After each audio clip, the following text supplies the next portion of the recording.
யாரையாவது திட்டணும்னா முதல்ல நம்ம வாயிலிருந்து வரும் சொல் நாயேன்னு தான். அந்த அளவுக்கு அதை இழிபிறவின்னு நாம் நினைக்கிறோம். ஆனால் உண்மை என்ன தெரியுமா?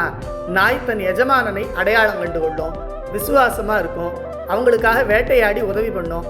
எல்லாத்துக்கும் மேலே தன்னுடைய எஜமானன் எவ்வளவுதான் கஷ்டப்படுத்தி துன்பம் கொடுத்தாலும் ஒரு நாளும் அவருக்கு துரோகம் பண்ணாது.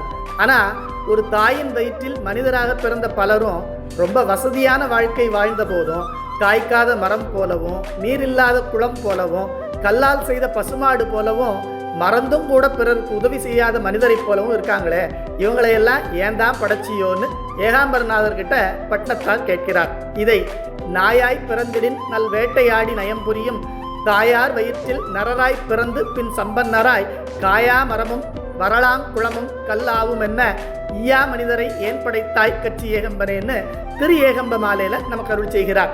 பொதுவாக பார்க்கும்போது பயன்படாத பொருட்கள்னு மேலோட்டமாக சொன்னாலும் அதன் உள்ள அர்த்தம் காயா மரம். அப்படிப்பட்ட மனிதர்கள் நான் தான் உலகத்தையே தாங்கி பிடிக்கிறேன்னு சொல்லுவாங்க. ஆனால் அவங்களால யாருக்கும் ஒரு பிரயோஜனமும் இருக்காது.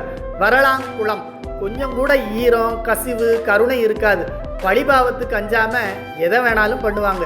கல்லால் ஆன பசுமாடு, பார்க்கறதுக்கு நல்லவங்க மாதிரி வேஷம் போட்டுக்கிட்டு எல்லாரையும் ஏமாத்துவாங்க. ஈயா மனிதர், பிறருக்கு உதவி பண்ணாட்டாலும் பிறர் சொத்தை அபகரிக்க சதித்திட்டம் போடுவாங்க. இப்படிப்பட்ட இழிவான குணங்களுடைய ஒரு மனிதராக பிறக்கிறத விட மேலே சொன்ன நன்றியுள்ள நாயாக பிறப்பதே மேல் என்பதை நமக்கு அறிவுறுத்துகிறார்.